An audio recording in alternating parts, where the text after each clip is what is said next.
Okay, good afternoon, everyone. Welcome to Medical Grand Rounds.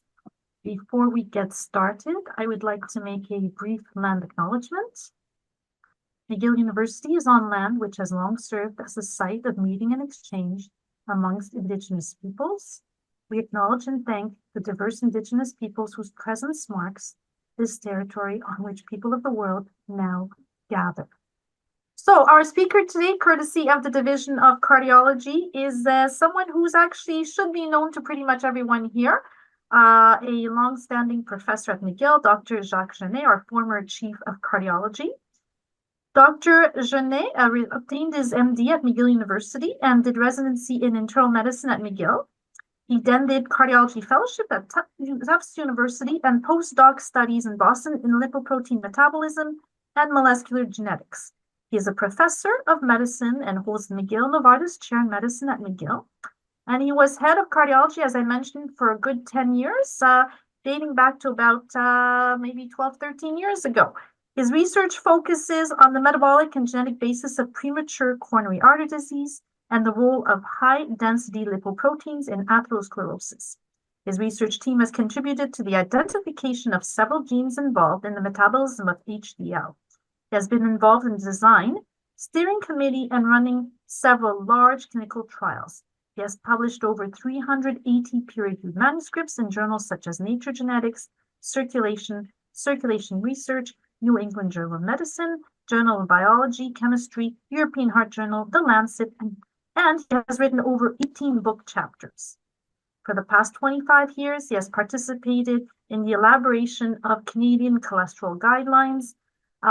Really, it's a pleasure, Jacques, Dr. Genest, to have you here today. You are one of our mentors, one of my mentors, certainly a true academic, and we look forward to hearing your presentation. Jacques, the floor is yours. Well, thank you so much, Nadia, and thank you for having me. So these are my disclosure. I run a lab with grants from CIHR and the Heart and Stroke Foundation. Now I work a fair amount with regulatory agencies like CADIS and INES. In my lab, because we're publicly funded, we share our reagents and animal models, cells, completely free of charge. I'm going to cover 3 topics today, but focus on diagnosis, treatment, and areas of uncertainty. And I'm very happy that my colleague, Dr. Bass, will be dealing next week with familial chylomicronemia syndrome, a topic for which he's a nationally recognized expert. McGill University has a very long history of excellence in the field of lipids. If some of you remember, the JSL Brown Amphitheater at the Old Vic is named after Dr. Brown, who was probably one of the most prominent sterile biochemists and endocrinologists in the world. And although most of his work focused on corticosteroid and mineral corticosteroids, he contributed enormously to the metabolism of cholesterol molecule. The neuro was known for prostaglandin structure and synthesis, and we're very close to winning a Nobel Prize for that. They were the first to synthesize prostaglandins. And people don't remember this, but Alan Snyderman, about 40 years ago, published what I think is a major contribution in the field, that apolipoprotein B contained lipoproteins were the atherogenic moiety of plasma, and we'll come back to that a bit later.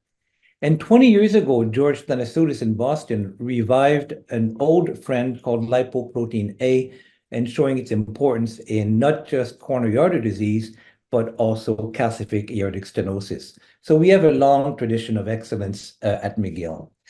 It would be hard to skip over my colleagues, Dr. Mark Sherman in endocrinology, Dr. Alexis Bass in medical biochemistry, of course, Dr. Stanisoudis, the entire cardiology division. I'd like to give a nod to the students, residents, and fellows who allowed me to do my research while they were doing the hard work.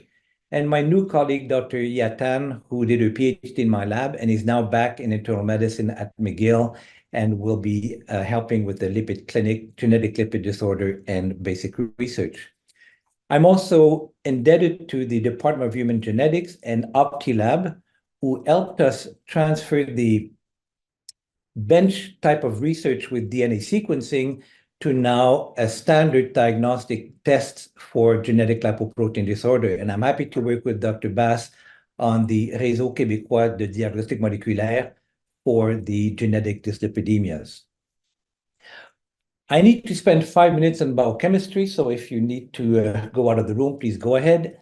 If I take blood, spin it, I get plasma and red blood cells. Dr. Molly Warner tells me there's some white blood cells here, but I'm not sure they're that important. There's a lot of water in plasma. There are carbohydrates, proteins, nucleic acid, but by weight, the main component of plasma, surprisingly, is lipoproteins and lipids. And if you think about it, blood has two roles: to bring oxygens to tissues that need it, and to bring nutrients to tissues that need energy. And those should be mostly muscles. The main lipids we'll talk about is cholesterol and cholesterol esters and triacylglycerides. I'll very briefly talk about phospholipids, but not sphingolipids. As you know, cholesterol is a 27-carbon amino acid a molecule. And the remarkable feature is cholesterol can be transformed in hundreds of various other molecules, including sex hormones, mineral steroids, anabolic steroids, bile acids, but the cholesterol molecule itself is both indestructible. There's no enzymes in mammals that can destroy cholesterol, and it is toxic to cells. So if cholesterol accumulates in a cell, it leads to something called the unfolded protein response in apoptosis. So the only way cholesterol can be stably stored in a cell is in the form of cholesterol esters, and that's what we find in hepatic steatosis. Very importantly, this is what we found in atherosclerotic plaque, both in macrophages and in smooth muscle cells. So once in the cell, the cholesterol becomes microcrystallized and can lead to the activation of inflammations through the NLRP3 inflammasome. The only way we can remove that cholesterol from the cell is by either not giving it, by lowering LDL cholesterol, or trying to remove it through the HDL pathway. We'll come back to that. If we look at the structure of lipids, you remember that triglyceride is a one molecule of glycerol and three fatty acid chains that differ in length and degree of saturation. So as a general rule, animal fat or saturated fat, vegetable fat are monounsaturated in the omega-9 position. And finally, the marine oils are polyunsaturated omega-3 fatty acids, depending on the different fat. I'd like to spend a little bit of time on eicosapentaenoic acid because it's a new therapeutic. It has probably evolutionary there to provide more membrane fluidity in cold waters where the fish have them. Because these fats are neutral, so cholesterol esters and triglycerides are nonpolar, they have to vehicle in plasma in lipoproteins, which basically is a micelle of phospholipids with a polar group oriented in the aqueous environment of plasma and the neutral lipids in the core. And that ends my biochemistry lecture. We separate lipoproteins on the basis of size and density, and Dr. Bass will be discussing the chylomicrons next week. But if we look at where the cholesterol is, about 70% is in LDL particle, about 25% in HDL, and a relatively small portion in what we call remnant cholesterol. That proportion increases dramatically in patients with obesity, diabetes, hypertriglyceridemia. I should note that all of these particles here, which are known as non-HDL cholesterol, contain ApoB, and ApoB is, as I mentioned, Dr. Snyderman's contribution. These are the atherogenic lipoproteins. We came to realize that these particles on top, the remnant lipoproteins, are also very atherogenic and should be addressed clinically. There are many genetic lipoprotein disorders. I will not really discuss the orphan lipid disorders. Those should be referred to a specialized clinic. And I'm happy to know that Dr. Iatan and Dr. Bass are both world experts on orphan lipoprotein disorders. But I will talk about familial hypercholesterolemia, lipoprotein excess. I will not talk about what Dr. Bass will discuss, but I'll give you my take on normal triglyceride level, and I will briefly address the issue of HDL. Starting with low-density lipoprotein, these are the most abundant lipoproteins in plasma. And the disease that I would like to talk about is familial hypercholesterolemia. Now, in the days that we didn't have cell phones and we couldn't take selfies or portraits immediately, probably the earliest record we have of tendinous xanthomas is by the Netherlands painter Frans Hals, who painted this 60-year-old lady with very thick and metacarpophalangeal joints. I would suspect that her Achilles tendons are equally thick. If we could see her eyes, she probably would have arcus corneus. And at 60 years, untreated familial hypercholesterolemia in a woman, there's an 80% chance that she had an MI and probably has severe coronary artery disease. These clinical findings, tendinous xanthomas, mostly on the Achilles tendon, are pathognomonic of familial hypercholesterolemia. The other findings, xanthelasmas and arcus corneus, are only of value in youth, usually below 20 years of age, and they usually reflect a very severe, more homozygous form of familial hypercholesterolemia. But these two findings, arcus corneus and xanthelasma, are so ubiquitous in the adult population, and they don't really mean anything. So for the diagnosis of an adult with familial hypercholesterolemia, it is really tendinous xanthomas. And this is a nice piece of work done by my colleagues in Quebec City who see a lot of familial hypercholesterolemia patients, and let me walk you through it. In the pre-statin era, the mode of presentation of patients, about 75% showed up with tendinous xanthomas, 50% with premature corneal arcus, and about 25% with xanthelasma. 10 years or so after statin, xanthelasma were a thing of the past. Corneal arcus became quite rare, and tendinous xanthoma is less than 50%. At the latest time they registered this, the new patients showed no xanthelasmas, no corneal arcus, and only a minority had tendinous xanthomas. So the phenotype of familial hypercholesterolemia has changed in favor of a biochemical phenotype, and that's where we need the support and help of our colleagues in medical biochemistry. Because the current diagnostic tools are so weighted towards these clinical findings that we don't see anymore, the Canadian group has decided to look at a new definition of familial hypercholesterolemia, and we determine HDL cholesterol over 3 million people. And you can see that if you're above years of age, the 95th percentile is above 5 millimoles per liter. In the 20 to 40 age group, it's 4 millimoles. In the pediatric population, to 3.5 per liter, but we were a bit more conservative at 4 millimole per liter. So a value above this level should raise a red flag to look for these cutaneous findings and perhaps consider genetic diagnosis.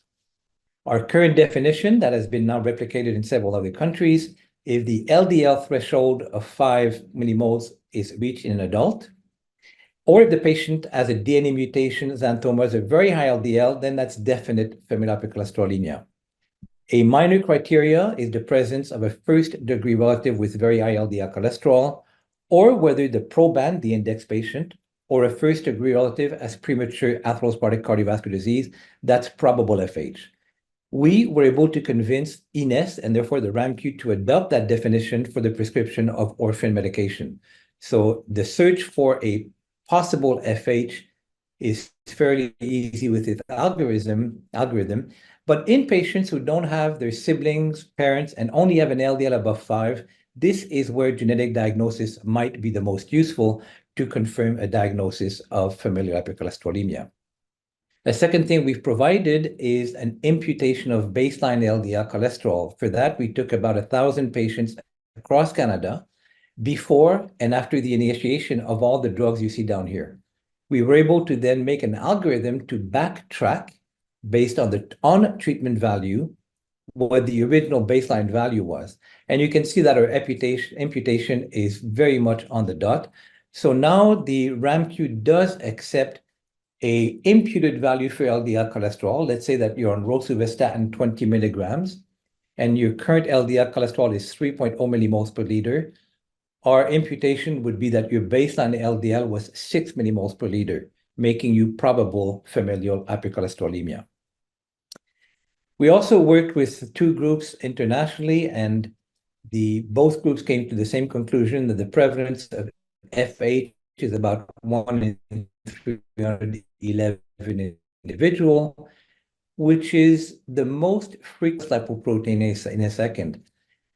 When you see something that frequent, there might be a reproductive advantage to have that. And I'd like to remind you that the LDL receptor is actually also the receptor for the hepatitis C virus, and therefore having a weaker hepatitis C virus in the liver might be protective in countries where hep C was endemic before it died changed so markedly. When we look at data worldwide and even our own data at the MUHC, the great majority of patients with genetically proven familial hypercholesterolemia have a mutation in the LDL receptor. About 13% have a mutation in its ligand, apolipoprotein B, and a very small minority have a gain of function of the PCSK9 gene. We'll come back to that in a second. But there's a continuum of risk. If I look at a hypothetical distribution of cholesterol in a population in blue, and we put the cut point at the 95th percentile, 5 millimoles per liter, well, obviously, 1 person in 20 will be affected. But those individuals on the basis of LDL alone have a roughly 6-fold increase in Framingham risk. If the patient has a mutation or a variant, a pathogenic variant in the LDL receptor gene, that risk jumps quite considerably. So the patient who has true heterozygous familial hypercholesterolemia, the risk is most likely related to LDL cholesterol. But we have patients with heterozygous FH and a high genetic risk score, multiple single nucleotide polymorphism that contribute to LDL. We have patients who have a mutation in the, say, LDL receptor gene and another one in ApoB. We call that compound heterozygous FH. We have the true homozygous FH who has mutations in both allele of the LDL receptor gene, and terribly important, but thank goodness very rare, we have patients who have 2 defective mutations in the LDL receptor gene. And these patients have a very, very severe form of familial hypercholesterolemia. Knowing the DNA diagnosis is not absolutely required for diagnosis, but it's very useful for cascade screening. And if I walk you through this, the index patient is shown you with an arrow. He has premature coronary disease. Genetic screening or just a cholesterol test allow the identification of his father, his brother, and his son as being affected. A second round of cascade screening identified other patients, a third round of screening, and so on and so on. This is the most cost-effective screening strategy that we've ever devised because each potential individual has a 50% chance of having the variant. And I want to convince you that identifying these patients early on can have dramatic effects on their long-term survival. This is actual data from the Netherlands, and let me walk you through it. The y-axis is the cumulative load of LDL throughout the lifetime. The x-axis is increasing age. This hypothetical green horizontal line is a clinical event horizon, and a normal man in the Netherlands will cross that horizon in the 6th decade of life. That line is displaced upwards for female patients and is lowered for patients with the conventional, typical cardiovascular risk factors of smoking, hypertension, etc. So the 45 patients we see on the CCU will overwhelmingly have a cumulative effect of multiple risk factors, but some of them will have lipoprotein A excess, and 1 in 20, which is a fairly high number, will have familial hypercholesterolemia. Historically, the not treated heterozygous FH patients, so that was in my time before the statins came, the men would develop their first heart attack in the 4th decade of life, women about 10 years later. Untreated, there's roughly an 80% chance of a myocardial infarction before the age of 60. The impact of screening and testing in the Netherlands, in Norway, in England, and we hopefully now in Canada, has been to start treating patients early in childhood or early adulthood, and we can completely normalize life expectancy. And that's been shown in historical data from Denmark, where before the statin treatment, there was roughly a 50% event-free survival at 10 years. But the green line showed the same data in familial hypercholesterolemia patient after the statin era. And that green line parallels the normal population of Copenhagen. So when we think about it, we've taken a fairly severe genetic predisposition, and with a simple treatment with statin can normalize life expectancy. That does not happen that often in medicine.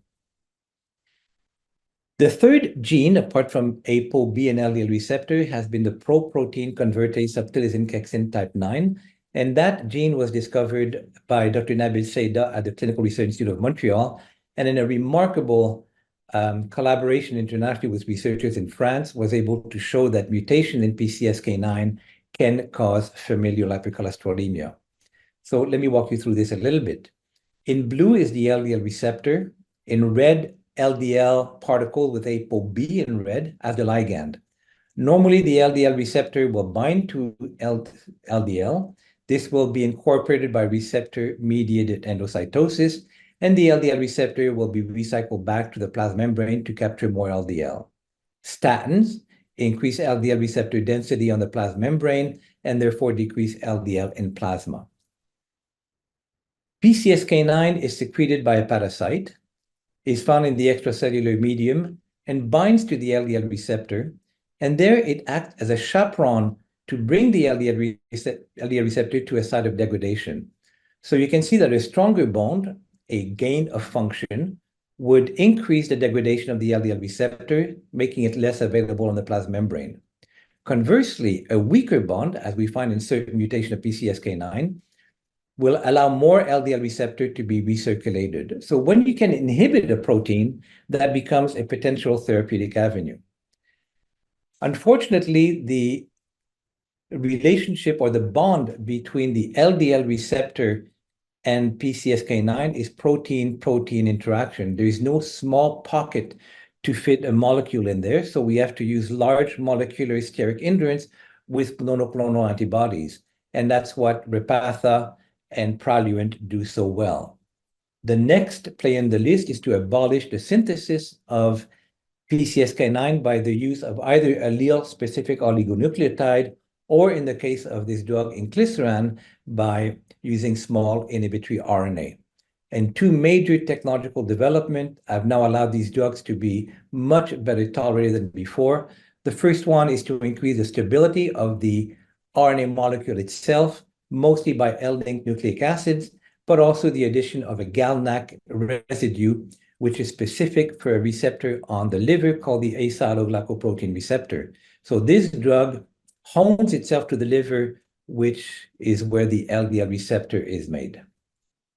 And the results are quite convincing. After an initial injection at 3 months, by yearly injection, so every 6 months, the LDL cholesterol is reduced by about 50%. So that's quite a remarkable achievement for a drug given every 2 years only. There are other players. AstraZeneca seems to have a fairly potent monoclonal antibody that lowers LDL cholesterol by about 70%. And just presented is a new fusion protein with the adnecting portion of PCSK9, and to prolong its half-life to serum albumin. The results were presented 2 weeks ago at the American College of Cardiology, so that might be another injectable. Merck is working on what's called a macrocyclic peptide. So this is a peptidic molecule in the form of a small sphere, if you will, that is resistant to degradation by the stomach or by intestinal enzymes. And they now have a large clinical trial of 14,000 individuals to see if that approach will reduce cardiovascular disease. This will be an orally administered dose, and you can see that at a dose of 30 milligrams in phase 2 trials, the LDL cholesterol is reduced by about 60%. There's obviously a cost benefit to this. It's cheaper to mass produce a drug than to mass produce a monoclonal antibody or a small inhibitory RNA molecule. We got together about 10 years ago to form an organization called Familial Hypercholesterolemia Canada. We are 19 academic centers across Canada. We have 200 physician and allied healthcare professionals. And if you have any patient that you would like to refer for a consultation or more advanced testing, well, that just write us at info@fhcanada.net. And this is the website that we have for patients and physicians alike. What are the areas of uncertainty? Well, number one is a genetic diagnosis required for FH. The answer is no. The international consensus, the RAMQ, ENES, and CADIS all agree that it is not absolutely essential to have a FH diagnosis, but it really helps in the reimbursement of PCSK9 and is a huge help in cascade screening.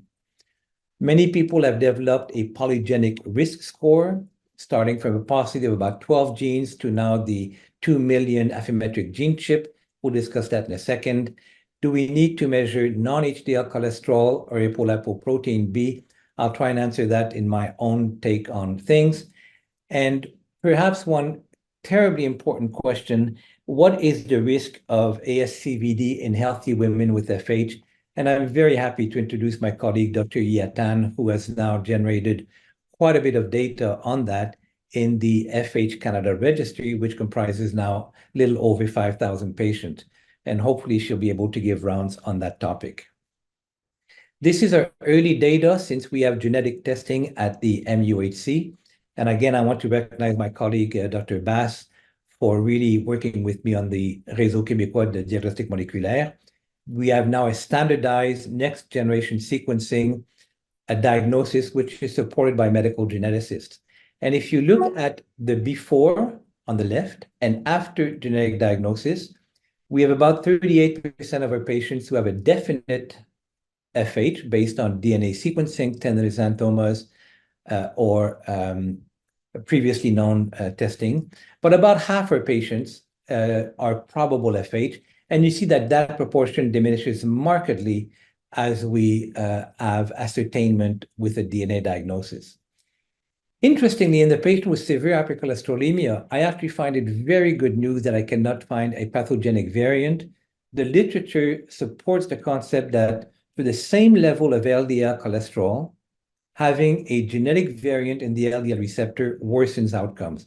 That data is not as strong as we'd like it, but I think there's enough data to suggest that having an FH mutation really mandates a treatment. We also looked at, in our cohort of patients with familial hypercholesterolemia, does a polygenic determinant of LDL, coronary artery disease, or LPA explain the phenotype in our patients? And is that a useful risk modifier in our patients?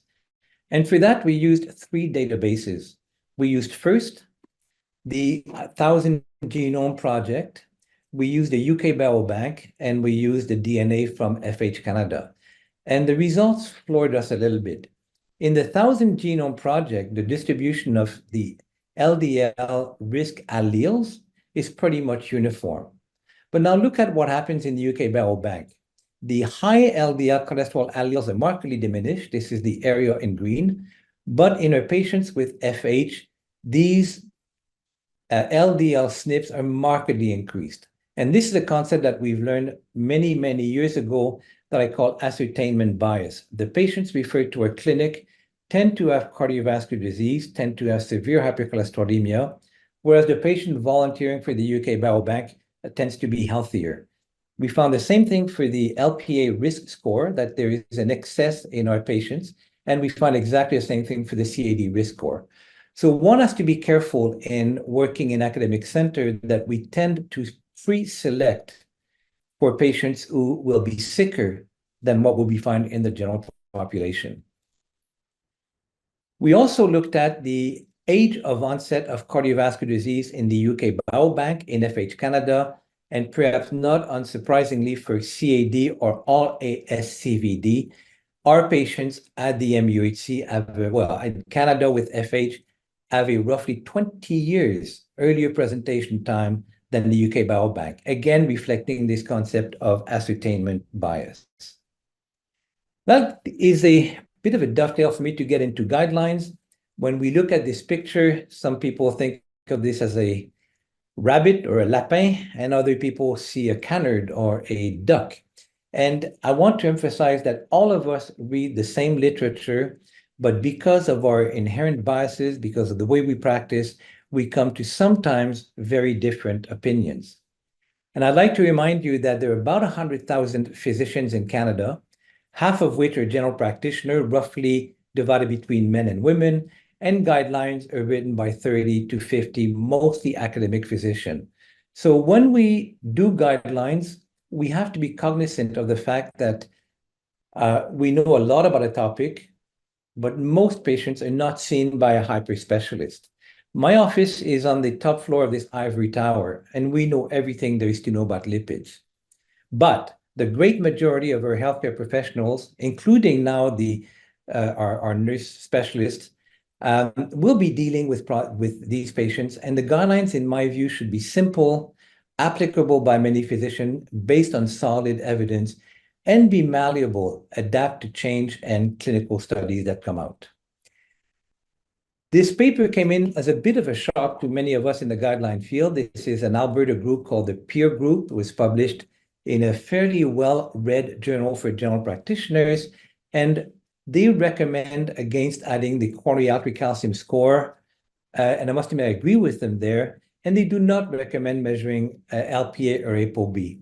They believe that the information contained in the lipid profile is sufficient, and in their reasoning, which for the moment is accurate, measuring lipoprotein A, especially in primary prevention, will not change anything, and we don't have a proper treatment for lipoprotein A yet. I also want to emphasize that all of the clinical trials on which your decisions are based are still based on LDL cholesterol as screening, target, and threshold points. I'll turn my attention now to lipoprotein A, although that talk should really be given by Dr. Thanasoulis, who's probably one of the internationally recognized experts. Lipoprotein A is a strange particle. We don't know why we have lipoprotein. Lipoprotein A is comprised of an LDL particle, shown here in yellow with ApoB in red, to which is covalently linked one large glycoprotein called apolipoprotein A. And lipoprotein A has multiple repeats of a motif called kringe, which is a kind of cut section through a Danish pastry, when you put cream in it. And that is mostly genetically determined. We know from multiple basic work that it's a highly pro-atherogenic. It may compete against TPA. Oddly enough, it carries a huge proportion of oxidized phospholipids. Oxidized phospholipids are highly inflammatory, pro-atherogenic, and can lead downstream to pretty much lipid peroxidation and protein oxidation, which renders them highly inflammatory and quite pro-atherogenic. It also carries an enzyme called lipoprotein-associated phospholipase A2, so it's not a good particle to have.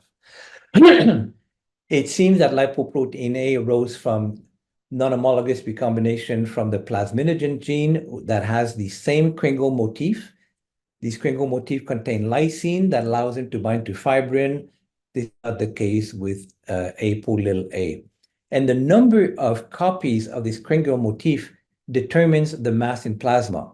Basically, the more Kringle motif you have, the lower the LPA level. On the other hand, the smaller number of motifs, the higher the LPA level. And that may be related to the rate of synthesis of ApoA in the liver. When we look at international consensus, the current measurement is to have lipoprotein A measured in nanomoles per liter, and somewhere above the 80th percentile, the risk is considered to be elevated, suggesting that 1 in 5 individuals carries a high lipoprotein A. Whether that cut point will remains to be seen and depend probably a lot on clinical trials. I think the biggest news in the past couple of years has been the introduction of inhibitory RNAs or allele-specific oligonucleotides to reduce lipoprotein A. And this is just one example of a drug called olpasiran, which basically completely abolishes lipoprotein A in plasma.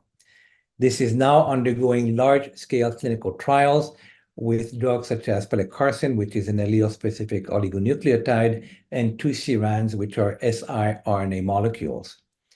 Interestingly, there is a new drug called muvalaptin, which is a synthesis or assembly inhibitor, which prevents ApoA from binding to LDL. And the results are quite encouraging, at least in phase 2 trial. This would be an orally absorbable drug. So I think the field of lipoprotein A is just on an exponential curve going up. Many areas of uncertainty, the standardization measurement, which most likely will be in micro and nanomoles per liter rather than milligrams per deciliter. We don't fully understand how LPA is cleared from plasma. For instance, we think the LDL receptor is playing a role with many other receptors, but statins do not reduce lipoprotein A, but PCSK9 inhibitors do. What are the current recommendations for the measurement of LPA? In Canada, we advise that it should be measured at least 1 in all adults, but that recommendation for the moment is not based on prospective data to show that that approach will reduce cardiovascular endpoints. The cost of RNA-based therapy will probably be similar because it's market-driven to the cost of PCSK9 inhibitors, but we can probably not afford this kind of drug for all patients in whom it would be indicated. And will we keep the definition of elevated LPA at the 80th percentile or just use it in patients with extreme elevation? That remains to be seen. Again, I will not encroach on Dr. Bass's lecture, but give you my personal take on triglyceride. Most common forms of triglyceride between 2 and 10 millimoles per liter are the results of either heterozygosity at one of the genes that Dr. Bass will discuss, or a polygenic risk score of multiple SNPs contributing to triglyceride levels. But I'd like to remind you that the cholesterol content in these particles is particularly atherogenic, and that's probably why patients with hypertriglyceridemia, obesity, have a fairly high rate of cardiovascular disease in addition to the primary disease they have. A lot of questions that arise in hypertriglyceridemia: is the measurement of LDL cholesterol reliable? Should we rely instead on non-HDL cholesterol or ApoB? Are fibrates of any use? Is pure EPA any use? How much lifestyle is important? And I would suggest that in extreme hypertriglyceridemia, and I'll let Dr. Bass discuss that, apheresis has absolutely no place in our armamentarium. In my patients, I do not see monogenic hypertriglyceridemia except maybe once every couple of years. Most cases are due to a poor lifestyle accompanied by obesity, poor diet, alcohol intake, and sedentarity. So clearly, lifestyle is important. There's some medication that also raise a triglyceride level. The traditional equation called the Friedewald equation has been used extensively in clinical research lab. We're told it's less accurate when the triglyceride are higher than 1.7, but I will argue that that difference is really clinically insignificant, and that the rough estimate of LDL cholesterol is still valid with a triglyceride up to 4.5 millimoles per liter. But if you want something more accurate, the NIH has derived the following formula for LDL cholesterol, which is surprisingly accurate. And if there are any questions, I will refer to that equation. But the bottom line, in hypertriglyceridemia, I think that's where the non-HDL cholesterol is extremely useful, or the total apolipoprotein B. Are triglyceride causal in cardiovascular disease? This is a debate we've had with our colleagues in endocrinology for a long, long time. And again, my own bias is if we look at the relationship between triglyceride and cardiovascular disease, it's linear, graded, and continuous. But if we correct for the covariates of obesity, glycemia, hypertension, HDL cholesterol, that line now becomes flat. So my personal view is that triglycerides are not causal in atherosclerosis, but rather the cholesterol component of the triglyceride-rich lipoproteins is. Fibrates, in my view, are not useful. There's subgroup analyses that suggest that they might be useful in high triglyceride, low HDL group patients, but the recently published prominent trial, which just tested that hypothesis with a selective PPAR gamma inhibitor, PPAR alpha and gamma, called pemafibrate, was completely neutral. So I think we can bury fibrates for the moment. And I looked in the literature, and I cannot find any convincing evidence that fibrates prevent pancreatitis. That's a different kettle of fish. Do omega-3 fatty acid help? Well, There are many on the market, and basically you take a fish, put it through a blender, squeeze the juice out, and voila, you have fish oil. The fish oil I mentioned is a mix of multiple fatty acids, and in large meta-analysis published by many of our colleagues, they have a neutral effect on cardiovascular disease, total mortality, cancers, cognitive function, etc. So fish oils have really no place to play in our armamentarium. But fish oils are a complex molecule. Again, they have background of glycerol and 3 fatty acid chains, which can be eicosapentaenoic acid, very often docosahexaenoic acid, and DHA probably has more deleterious effects on the human body than EPA, and various other acids, which can include arachidonic and arachidic acid, both of which are prothrombotic. So you can see that depending on the fish you use, the mode of preparation, you basically get a mix of fish oil.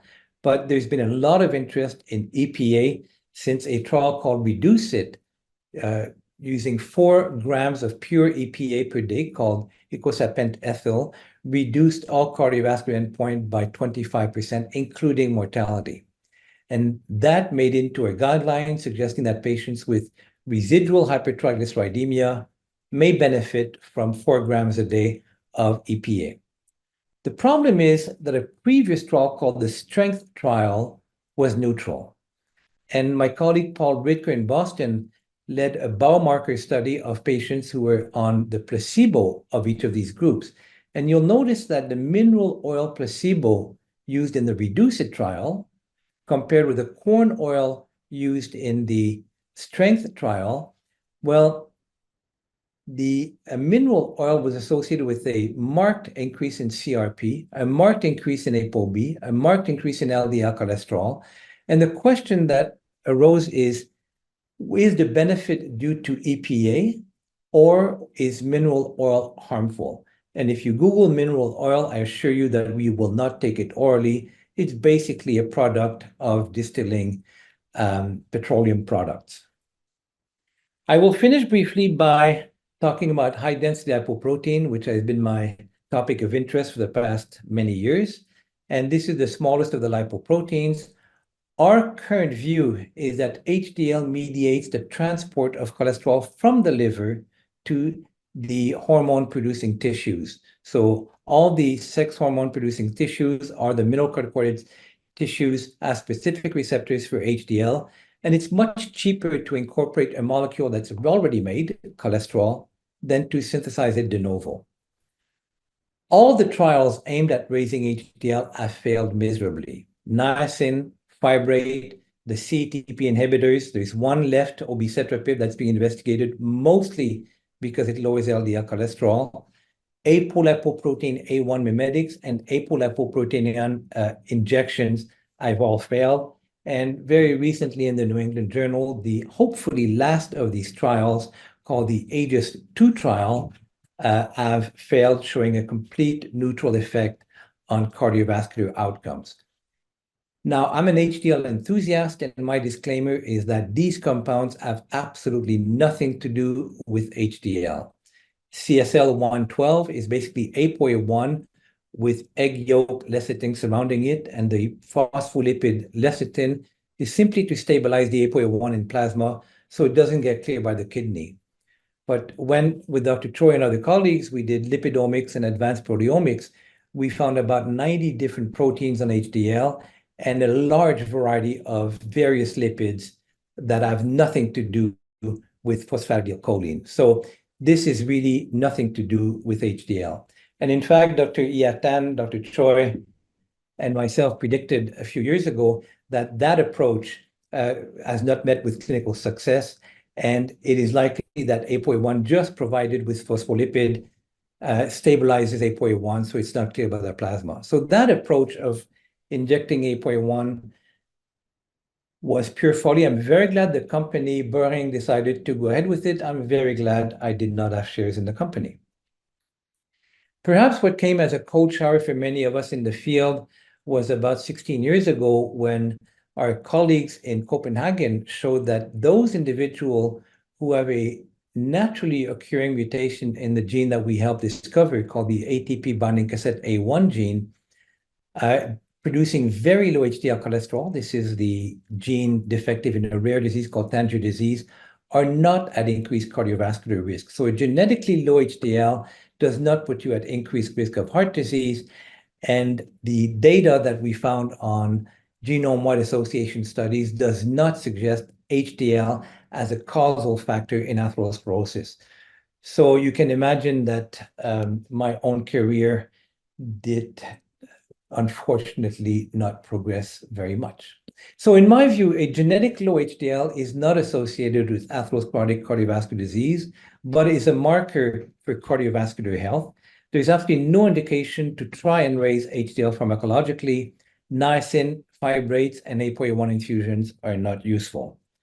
I'm going to spend 5 minutes or so discussing what we do in the lab now, and I'll tell you about one of our projects to teach an old dog new tricks.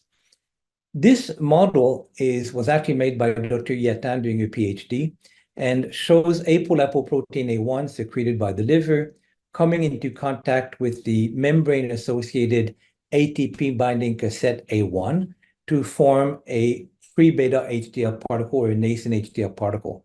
This is the rate-limiting step of what we call HDL biogenesis, and then gradually the HDL particle will increase with cholesterol content, removing cholesterol from cell. And that model is surprisingly very well accepted worldwide, but it follows the discovery of ABCA1. And we asked a question 4 or 5 years ago, what are the partners of this machinery? And we know that ApoA1 comes in close contact with ABCA1, forms a membrane extravesicular domain that is trapping some cholesterol, but mostly phospholipid, to become a nascent HDL particle. Using completely unbiased proteomics and a very, very clever membrane isolation technique, Dr. Troy was able to find a protein that we did not suspect at all called desmocolin-1. Well, desmocolin-1 is one of the proteins that belong to the desmosome, the tight cell-cell junction in epithelia. And desmocolin binds to desmoglein. There are many other structural proteins that allow these cells to stick together and form the impenetrable water barrier of epithelia. So mutations in all the gene desmoplakin, desmoglein, desmoglobin, etc., have all been linked to skin disease or arrhythmogenic right ventricular dysplasia, except for desmocolin-1, where so far no known disease is associated with it. And what we found is there's a site in the 5th extracellular domain called EC5, where ApoA1 binds to desmocolin. This sequesters ApoA1, stopping it from reaching the ABCA1 plasma membrane domain to form HDL particle. Well, we can inhibit this. First of all, we found it through in situ hybridization, immunohistochemistry, FISH, etc., in carotid arteries that have plaques, but very little in normal tissues. We found the messenger RNA, we found the protein. So we think that desmocolin-1 is expressed where it should not be in the atherosclerotic plaque, sequesters ApoA1, and prevents cholesterol removal. We were lucky enough to find a published crystal strain is the one that binds with desmoglein to form these tight junction. The EC5 domain, when we probe it carefully, it shows a pocket in which we can have multiple hydrostatic and hydrogen-hydrogen bond interaction. And when you find a pocket, it becomes a potential therapeutic target. So once Dr. Troy modeled that with the computing facilities of the Research Institute here, he tested virtually over 10 million compounds virtually and was able to calculate the free energy of binding of these substances. And our best hit came with the cancer drug docetaxel, which has an EC50, or if you will, a 50% inhibition at a concentration of 0.7 nanomolar. The concentrations achieved in cancer chemotherapy vary between 2 and 6 micromolar, so more than 1,000 times lower than what is used for cancer chemotherapy. So we took an animal model, the ApoE knockout mouse, and we implanted this pump called an osmotic pump under the skin. And this delivers a constant diffusion of docetaxel for the next 6 weeks, and we can then look at the biological changes in all the organs. And you can see this mouse is very happy. She's had her pump. This guy is quite nervous because he has not had a pump yet. But when we look at the effect of docetaxel on atherosclerosis, this is baseline. This is after an 8 weeks high-fat diet, and this is after an 8 weeks high-fat diet with docetaxel. And when we quantify that, we're able to reduce lesion areas by nearly 50%. When we look at the coronary sinus, we find exactly the same thing at the level of the aortic valve, a marked decrease in atherosclerosis in this model using docetaxel. So we're currently investigating this drug at doses at least 100 to 1,000 times less than used in cancer chemotherapy to see if we can reduce atherosclerosis for the moment in a mouse model, but we hope to repurpose this drug for human use. I'll stop at this point and be happy to entertain questions. I'd like to thank Dr. Choi, my colleague for many years, Isabelle Ruel, my lab director, and of course, Julia, with whom we've been collaborating for many years. Thanks very much. Thank you very much, Jacques. As always, fantastic lecture, and really congratulations on all your work done advancing this field, even though a lot of your years were spent on HDL. Congratulations on everything done, and obviously setting up the Canadian network, very important. And I'm so happy that Dr. Yatan is going to be able to take over from you. You can enter your questions in the chat. Our first question here is, how important is the cell receptor ASGR1 in downregulating LDLR, much like circulating PCSK9? Is it like PCSK9? So I don't know what ASGR1 is. Perhaps whoever asked the question could... I'm sorry, Dr. Doss, I just don't know ASGR1 at all, and I don't know if there's been any study on that. I think if you're talking about the asialoglycoprotein receptor, yeah, I guess that's it. I don't think ASGR1 downregulates LDL or PCSK9. It simply allows the binding of any protein that presents with a sialic acid residue. For those of you who forgot biochemistry, all proteins are glycosylated. Enzymes in the plasma remove some of these sugars to leave sialic residues, which is called GalNAc, and this is identified by the liver-specific receptor to get the plasma rid of old proteins. It's a form of, if you will, a mandatory retirement for all proteins, but that's its main role. There's a couple of other questions related to that, Jacques, as well. Does inclisiran binding to ASGR1 have a dual effect on regulating? Any comments on that? So what inclisiran does is it abolishes PCSK9 completely. So it's a gene knockout, if you will, only in hepatic cells. So the messenger RNA gets destroyed by the RISC complex, and there's no messenger RNA, there's no protein, and therefore there's no PCSK9. Jacques, big general question from sort of a little bit 20,000 feet up. How low is too low when we're talking about cholesterol? Do we know whether we're talking about LDL or ApoB or even even triglycerides? Is there anything that's too low in terms of when we treat?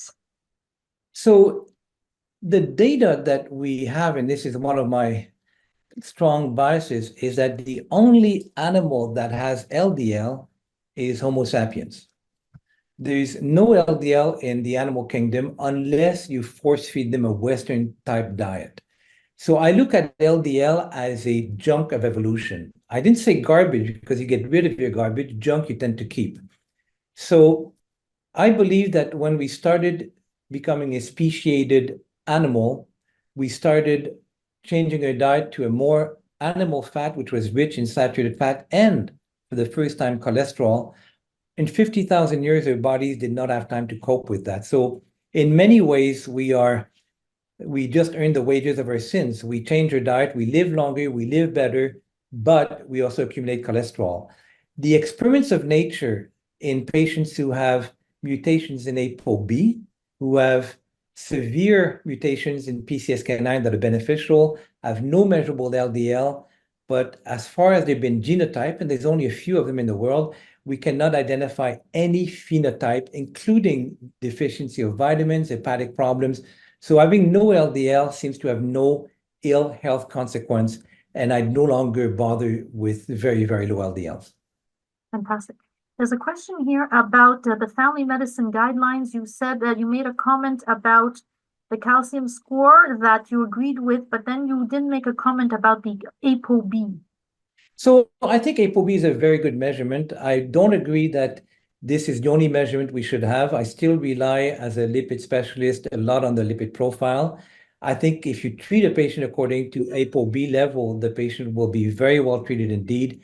Is it better than non-HDL cholesterol? I think the data is divergent.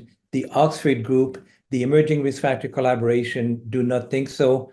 I think Dr. Steinman, Dr. Thanasoulis may have a different opinion, and I think I will let individual physicians decide for their own practice what's the best measurement.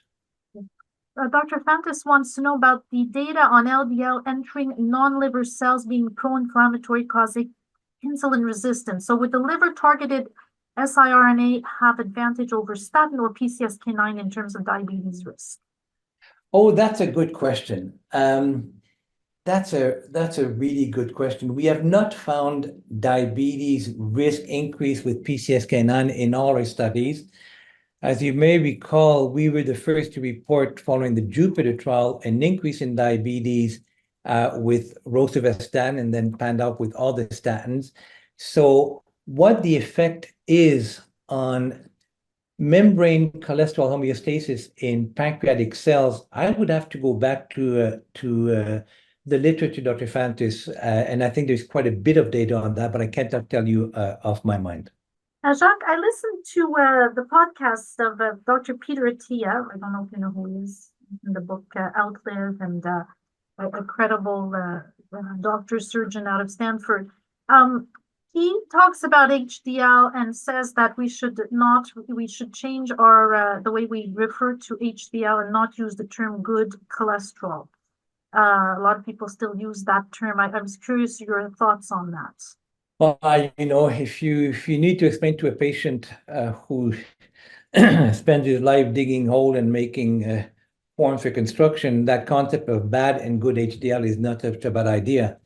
I think it's a very popular term. I don't care if you use it or not, but if I see a woman postmenopausal worried about her cholesterol and her HDL is 2.5, I say, I wouldn't read too much. You have a lot of good cholesterol. So I think it's a scientific misnomer. I think it's a common usage familiar term. Fair enough. Well, we're coming up on the hour, Jacques. Again, first of all, congratulations. Really fantastic. I see that Dr. Yatan is there. We look forward to seeing you next year, perhaps, Julia, to present to us. Congratulations, Jacques. Fantastic lecture as always, and congratulations on all the work that you are doing and are continuing to do with your lab, which is very, very exciting, needless to say. So I thank everybody for joining us today, and I wish everyone a terrific afternoon. Thank you. Thank you very much. Bye-bye. Thanks. Bye-bye.